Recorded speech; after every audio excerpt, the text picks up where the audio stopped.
Shalom, salam sejahtera buat kita semua. Selamat pagi. Pertama-tama, saya berterima kasih kepada Bapak dosen bahwa melalui Panjaitan sudah memberikan tugas presentasi kepada kami sesuai dengan topik yang sudah diberikan. Perkenalkan, nama saya Laura Seratin Sinaga dengan NPM 221410143. Saya mengangkat judul Perubahan Sosial Ekonomi Akibat Pandemi COVID-19. Langsung saja saya mulai. Siapa sih yang tidak tahu virus COVID-19 pada saat ini? Ya, virus COVID-19 ini memberi perubahan yang sangat besar, khususnya dalam bidang perekonomian.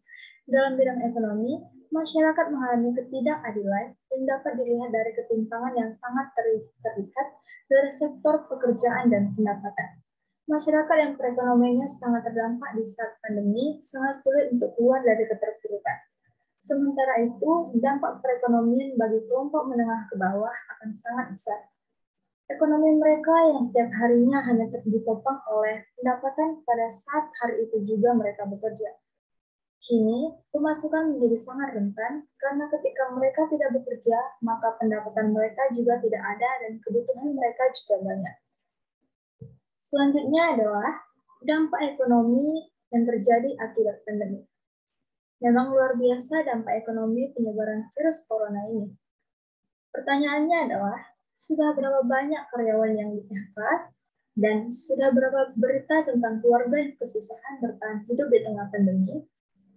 Kesulitan dalam hal pemenuhan kebutuhan hidup akibat tidak mempunyai penghasilan menjadi hal yang dihadapi masyarakat.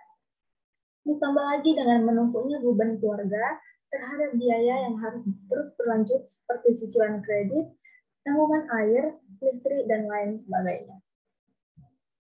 Dampak itu meliputi, yang pertama adalah masyarakat pengangguran. Dengan kondisi pengangguran yang demikian masif, kerentanan terhadap kemiskinan akan semakin tinggi. Peluang bergantinya profesi secara cepat tidak mungkin dilakukan karena hal itu sangat berkaitan dengan modal dan peluang.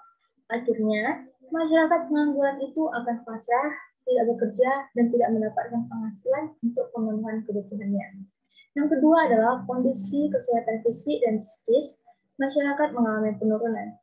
Akibat mewabahnya COVID-19 ini, bukan tidak mungkin ada masyarakat yang mengalami kondisi seperti ini. Jika situasi atau pikirannya yang membuat merasa putus asa, marah, dan perasaan lainnya yang mengganggu psikologis. Terlebih kesehatan fisik dan psikis masyarakat yang terjadi akibat menganggur tentu saja akan menjadi sangat terganggu. Mereka menjadi lebih banyak berpikir bagaimana mendapatkan penghasilan dengan cara yang halal. Ketika pendapatan masyarakat itu menurun, tentu akan berdampak pada menurunnya tingkat kesehatan masyarakat karena asupan gizi dan kebutuhan semakin menurun. Yang ketiga adalah harga kebutuhan naik drastis. Harga barang kebutuhan yang naik drastis membuat masyarakat semakin berpikir untuk membeli. Cuman bagaimana lagi yang namanya kebutuhan harus dibeli. Kebutuhan baru ini yang bertambah akibat pandemi seperti masker, hand sanitizer, pengukur suhu, dan obat-obatan. Selanjutnya adalah langkah apa sih yang harus kita ambil?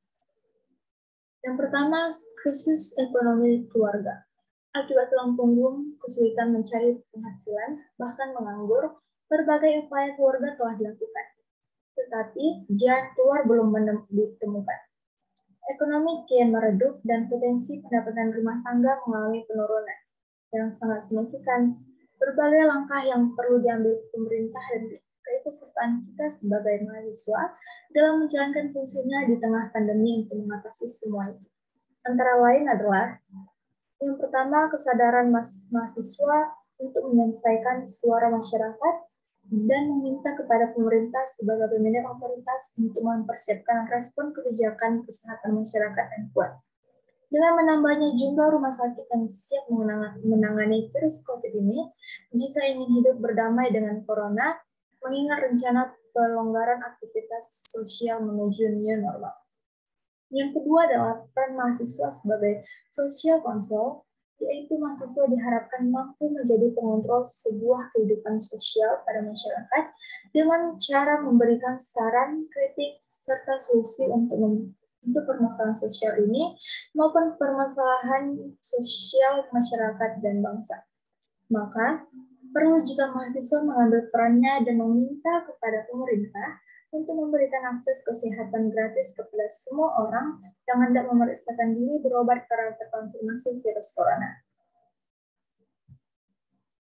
Yang ketiga adalah, sebagai mahasiswa yang selalu ingin membawa perubahan, selalu bersinergi, berpikir kritis dengan kerelaan dan keikhlasan untuk menjadi pelopor, penyampai aspirasi baik kepada pemerintah maupun publik, dan menjadi pelayan masyarakat.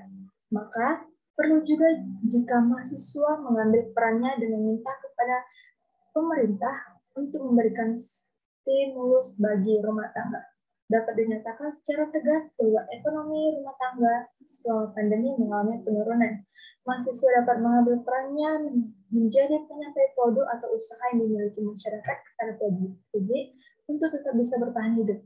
Semisal, memasarkan dagangan produk masyarakat lewat berbagai sosial media, dan program ini dapat menjadi gebrakan produktivitas mahasiswa dalam menjalankan fungsi mahasiswa di tengah pandemi. Yang keempat adalah, pemerintah perlu membuat terobosan biaya rendah untuk semua pelayanan publik bagi seluruh masyarakat, meningkatkan jaring pengaman sosial atau JPS, serta menyiapkan berbagai stimulus yang sifatnya tidak tunai tetapi bisa dinikmati oleh semua masyarakat miskin. Yang kelima adalah, pemerintah harus memberikan pinjaman kredit dengan bunga rendah bagi pelaku usaha, serta pemerintah harus memberikan keringanan pajak untuk jalur ekspor impor. Ditambah lagi dengan kesadaran pemerintah untuk memberikan potongan kredit listrik, air, dan kendaraan yang digunakan sebagai penggerak roda ekonomi yang sudah lama dicicil, jangan sampai kendaraan mereka akan hilang ditarik penagih biaya kreditan. Yang keenam adalah, pemerintah tetap mendorong pertumbuhan ekonomi sebagai pemulihan ekonomi yang menurun akibat penyebaran virus corona. Menjaga stabilitas harga, menciptakan lapangan kerja produktif, menjaga iklim investasi, menjaga regulasi perdagangan, memacu pertumbuhan sektor pertanian, dan mengembangkan infrastruktur wilayah tertinggal.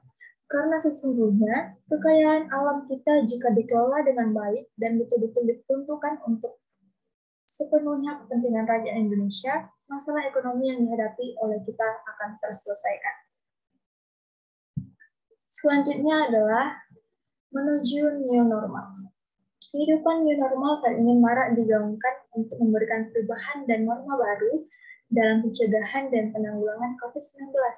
Mahasiswa penting untuk merespon dan menilai kebijakan pemerintah yang sebelumnya dijalankan dalam menyikapi COVID-19 ini, yang dirasa belum memberikan kebijakan yang tepat dan beberapa kasus di lapangan masih terkendala terkait teknis dan pelayanan pemerintah. Pemerintah juga perlu berhati-hati untuk memberi kebijakan menuju kehidupan yang normal ini, karena membuat rencana pelonggaran aktivitas sosial akan memicu proses penularan yang berpotensi besar sangat mungkin terjadi. Itulah beberapa poin kata kunci yang dapat dipikirkan bersama dan menata kembali gerakan mahasiswa serta menjalankan peran dan fungsinya di tengah pandemi. Bayangkan, kalau masyarakat sebagai pegawai informal, pedagang kecil-kecilan, orang yang kerjanya serabutan, dan para pekerja jalanan yang statusnya sosial menengah ke bawah, tentu mereka sangat rentan dengan kemiskinan. Satu hari saja mereka tidak bekerja, maka tidak ada yang dapat dimakan untuk hari itu dan esoknya.